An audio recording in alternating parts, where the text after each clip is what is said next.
करते हैं और जानने का प्रयास करते हैं कि लेवलिंग किसे कहते हैं, इसमें प्रिंसिपल्स क्या इन्वॉल्व होते हैं।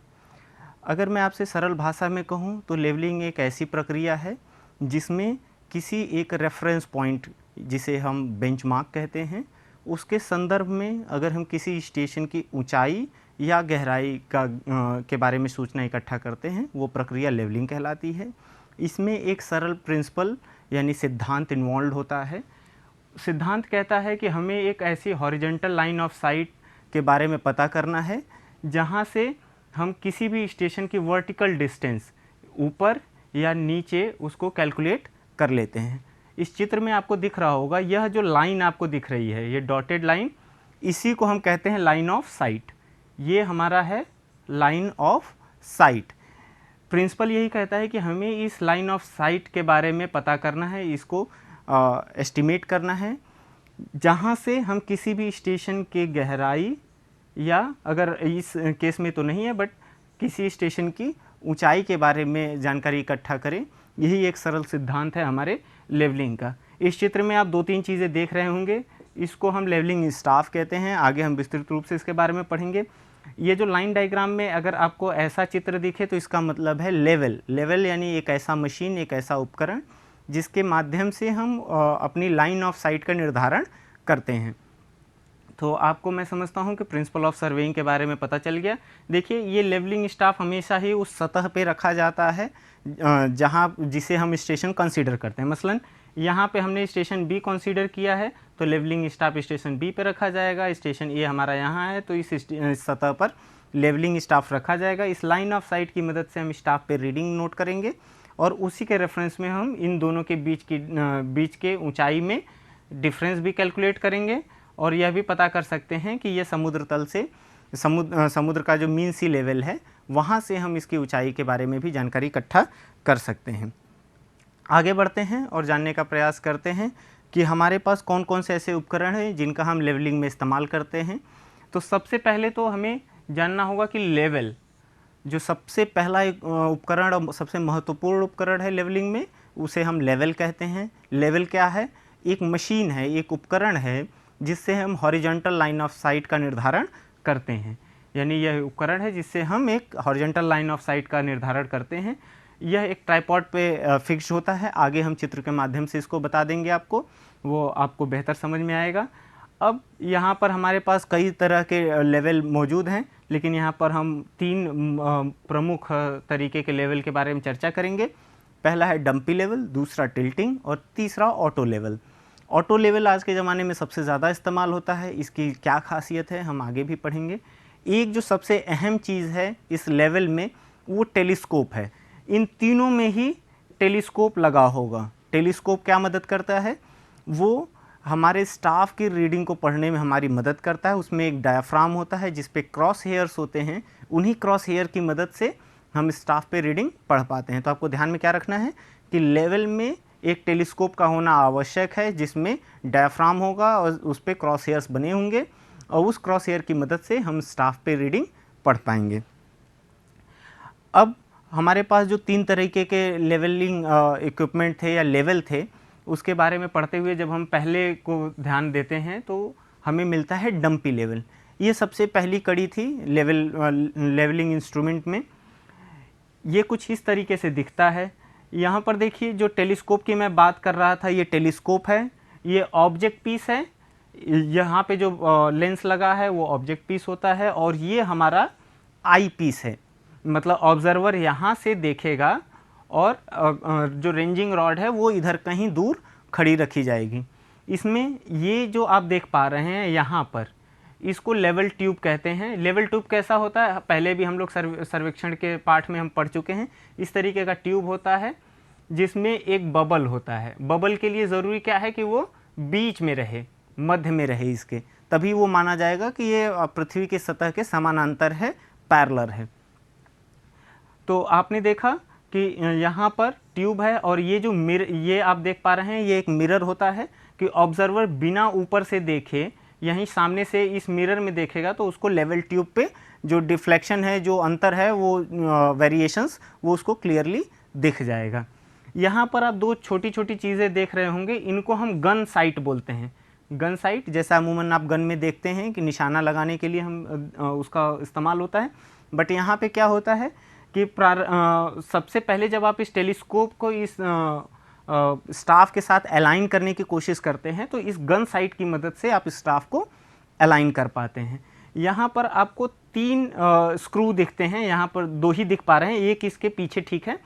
इन तीनों स्क्रू की मदद से हम अपने इक्विपमेंट को यानी कि लेवल को पृथ्वी की सतह के समानांतर यानी पैरेलल करने में सक्षम हो पाते हैं।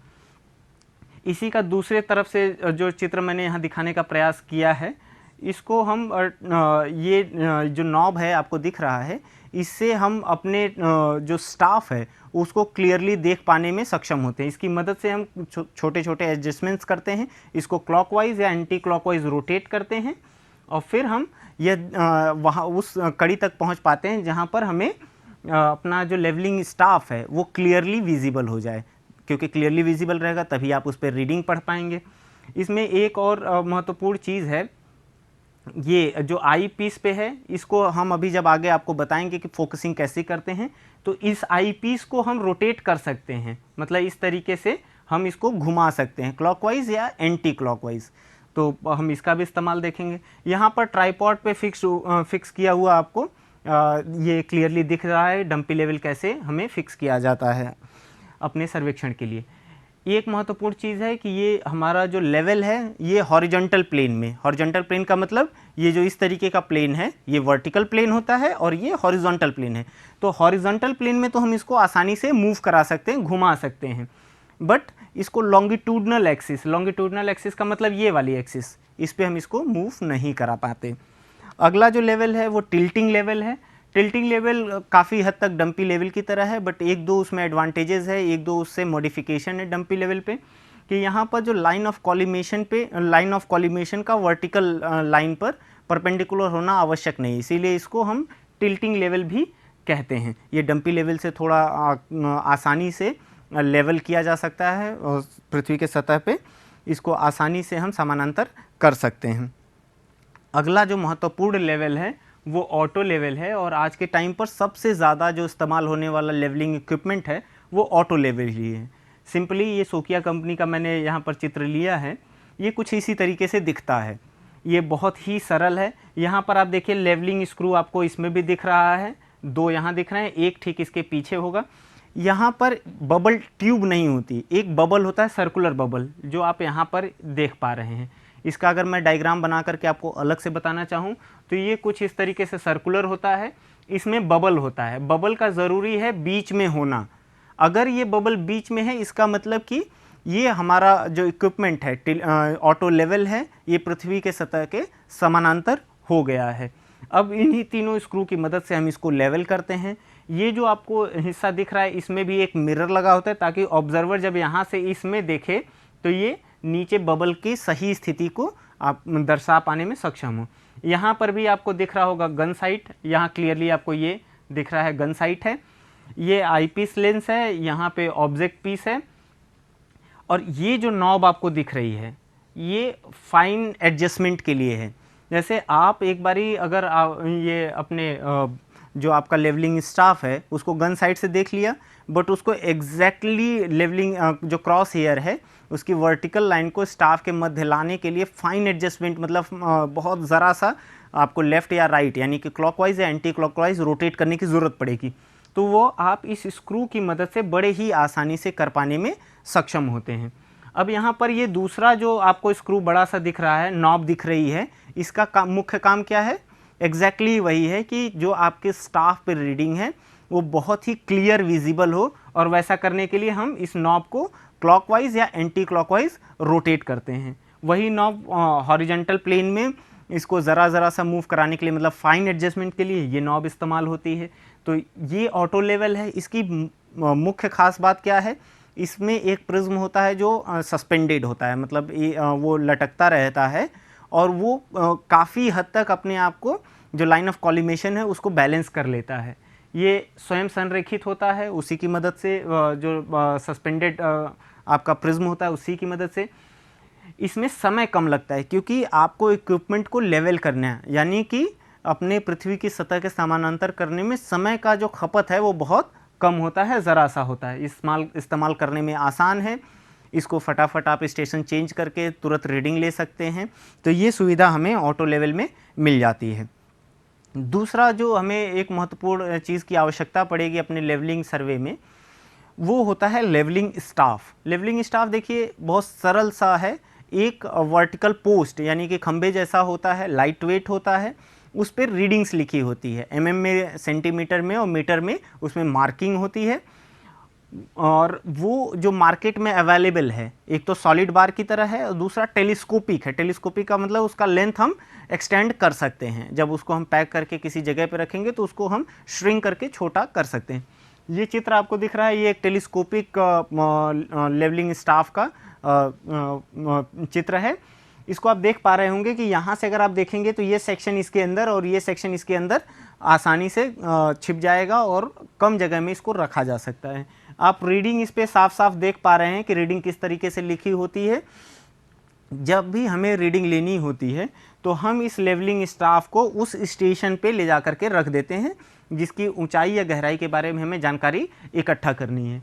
देखिए यहाँ पर जो इसका एकदम बॉटम मोस्ट पार्ट है, यहाँ पर जीरो मार्कर होता है, मतलब जीरो रीडिंग कहाँ पे होती है, नीचे। और जैसे जैसे आप इसको ऊपर एक्सटेंड करते जाएंगे, ये 2 मीटर, 3 मीटर, 5 मीटर तक इसकी ऊंचाई हो सकती है, जितनी आवश्यकता है और जैसा हमने सेलेक्ट किया है। तो लेवलिंग स्टाफ की मदद से हम क्या करते हैं, हम अपने स्टेशन पे लेवलिंग स्टाफ को ले जाके एक्सटेंड कर देते हैं और उसको फैला करके खड़ा कर देते हैं। अभी हम आगे बता देंगे कि उसको कैसे खड़ा करना होता है।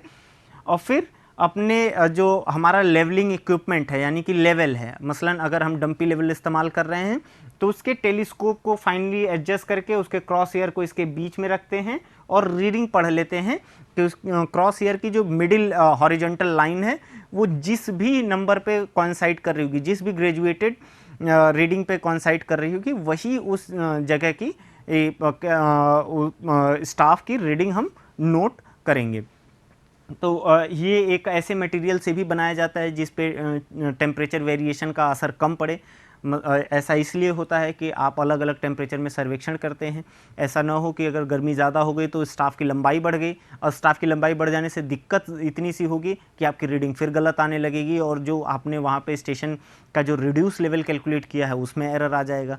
तो ज़रूरी क्या है कि एक ऐसे इक्विपमेंट, एक ऐसे एलिमेंट से बने, एक ऐसे पदार्थ से बने जो जिस पे तापमान के वेरिएशन, टेम्परेचर वेरिएशन का बहुत कम असर पड़े। तो आगे हम पढ़ेंगे कि इसकी रीडिंग कैसे नोट करते हैं, कुछ एक दो चित्र के माध्यम से समझेंगे और ये समझने का प्रयास करेंगे कि हमें स्टाफ को कैसे पकड़ना है। ये 2 चित्र आपको दिखाए गए हैं, ये बंदा गलत पकड़ा हुआ है स्टाफ। गलत क्यों है? क्योंकि देखिए इसने इसको ठीक वर्टिकल नहीं रखा। वर्टिकल होना चाहिए, मतलब स्टाफ को जो सही तरीके से पकड़ने का तरीका है वो आप इस तरीके से पकड़ते हैं। अगर मैं इस पेन को स्टाफ मानूं तो एक हाथ ऊपर और दूसरा हाथ इसके पीछे, ताकि मेरी फिंगर से स्टाफ की रीडिंग, ग्रेजुएटेड रीडिंग भी ना छुपे और वो परफेक्टली वर्टिकल हो, जैसा आप इस चित्र में देख पा रहे हैं। ये जो सर्वेयर है इसने परफेक्टली पकड़ा हुआ है। तो स्टाफ को कैसे होल्ड करना है इस चित्र के माध्यम से आप समझ सकते हैं। और यहाँ पे देख सकते हैं कि इसको वर्टिकल पकड़ना आवश्यक क्यों है। आवश्यक इसलिए है कि अगर आपने इस तरीके से इंक्लाइंड पकड़ा स्टाफ तो आपकी रीडिंग में डिफरेंस आएगा। मसलन जो वर्टिकल हाइट है वो तो ये होनी चाहिए, लेकिन अगर जैसे ही आपने स्टाफ को टिल्ट किया रीडिंग बढ़ जाएगी। अगर यहाँ पे मान लेते हैं 2 मीटर आ रही होगी तो यहाँ पर हो सकता है कि 2.3 मीटर्स आए। संभव है क्योंकि आपने उसको टिल्ट कर दिया। तो ज़रूरी क्या है कि स्टाफ का परफेक्टली वर्टिकल होना आवश्यक है। उसके लिए आपको इस प्रक्रिया के तहत स्टाफ को पकड़ना होगा और इसके लिए मदद जो सर्वेयर लेवलिंग इक्विपमेंट के माध्यम से देख रहा होगा वो भी आपको हैंड सिग्नल के माध्यम से बता देगा कि आपको स्टाफ को कैसे सीधा करना है। बात करते हैं इस डायग्राम की। ये डायाफ्राम से दिखने वाला आपको एक मैंने चित्र यहाँ डाल रखा है। यहाँ पर आपको क्रॉस एयर दिख रही होगी, मैं इसको अलग से भी बना दूंगा।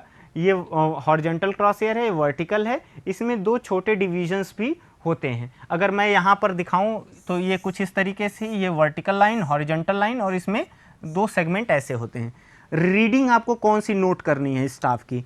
वही रीडिंग नोट करनी है जो इस हॉरिजॉन्टल लाइन के साथ कोइंसाइड करे। मतलब इस वर्टिकल स्टाफ पे जहाँ पर आपका हॉरिजॉन्टल लाइन कोइंसाइड करेगी, मतलब कौन सी, ये वाली लाइन, वही रीडिंग आप नोट करेंगे, वही स्टाफ की रीडिंग मान्य होगी। तो आपको पता चला कि क्रॉस हेयर कैसा दिखता है, डायफ्राम कैसे दिखता है और क्या इंपॉर्टेंस है हमारे लेवलिंग स्टाफ का। आगे बढ़ते हैं और कुछ प्रक्रिया के बारे में जान लेते हैं कि हम लेवलिंग सर्वेक्षण करते समय किन प्रक्रियाओं का अनुपालन करते हैं। सबसे पहले तो आपको फिक्सिंग करनी है। फिक्सिंग जैसा नाम से दिख रहा है कि आपको अपने लेवलिंग इक्विपमेंट को यानी कि लेवल को, मसलन अगर मैं डंपी लेवल या टिल्टिंग लेवल इस्तेमाल कर रहा हूँ तो सबसे पहले तो उसको ट्राइपॉड पे परफेक्टली जो स्टेशन निर्धारित है वहाँ पर प्लम बॉब की मदद से उसको स्टेशन करेंगे और फिर उसकी ऊंचाई कितनी रखेंगे। देखिए ऑब्जर्वर, अगर मैं लेवलिंग स्टाफ को इतना नीचे कर दूँ तो मुझे झुक करके उससे रीडिंग लेनी पड़ेगी, जहाँ पे ह्यूमन एरर की संभावना ज़्यादा है। तो कोशिश करते हैं कि चिन लेवल तक हमारा जो लेवलिंग इक्विपमेंट है उसकी हाइट रखें। ज़रूरत पड़ती है तो उसके जो ट्राइपॉड के बॉटम एंड होता है वहाँ पे नोक बनी होती है, उसको पैर से आसानी से ज़मीन में धंसाया जा सकता है, जिससे कि रीडिंग लेते समय उसमें वेरिएशंस ना हो, जो हमारा ट्राइपॉड है वो कहीं मूव ना कर सके। अगला है levelling of instrument. Levelling of instrument, इसके बारे में कुछ बात मैंने पहले भी की थी। इस प्रक्रिया में हम अपने लेवलिंग इक्विपमेंट को जो पृथ्वी की सतह है उसके समानांतर करते हैं। कैसे करते हैं, देखिए अगर आपने ऑटो लेवल लिया है तो उसमें मैंने बताया था आपको कि उसमें बबल होता है, जिसको बीच में जो बबल है उसको बीच में लाना होता है। हम कैसे करते हैं, लेवलिंग स्क्रू की मदद से उसको टर्न करते हैं नॉब को क्लॉकवाइज या एंटी क्लॉकवाइज, जिससे उसकी हाइट ज़रा सी बढ़ती या कम होती है, उसकी मदद से हम लेवल कर लेते हैं। तो ऑटो लेवल अगर हम इस्तेमाल कर रहे हैं तो इस बबल को बीच में लाना आवश्यक है। लेकिन अगर हम डंपी या टिल्टिंग लेवल इस्तेमाल कर रहे हैं तो हमें दो डायरेक्शंस में, दो एक्सिस पे उसको लेवल करना, अपने इक्विपमेंट को लेवल करना आवश्यक होता है। मसलन देखिए ये आई पीस है, ये ऑब्जेक्ट पीस है।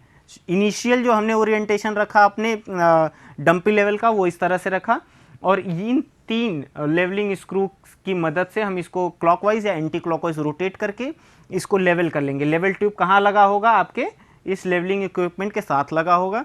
जब एक बारी इस डायरेक्शन में आपका इक्विपमेंट लेवल हो गया तो आप इसको 90 डिग्री रोटेट कर देंगे। देखिए ऑब्जेक्ट पीस ये हो गया, आई पीस यहाँ पे आ गया। अब दोबारा इसको फिर से आपका जो लेवल ट्यूब है उसको लेवल कर लेंगे, और जब दोनों ही परपेंडिकुलर डायरेक्शंस में आपका इक्विपमेंट लेवल हो जाए तो आप मान सकते हैं कि अब आपका जो लेवलिंग इक्विपमेंट है वो पृथ्वी की सतह के समानांतर हो गया है।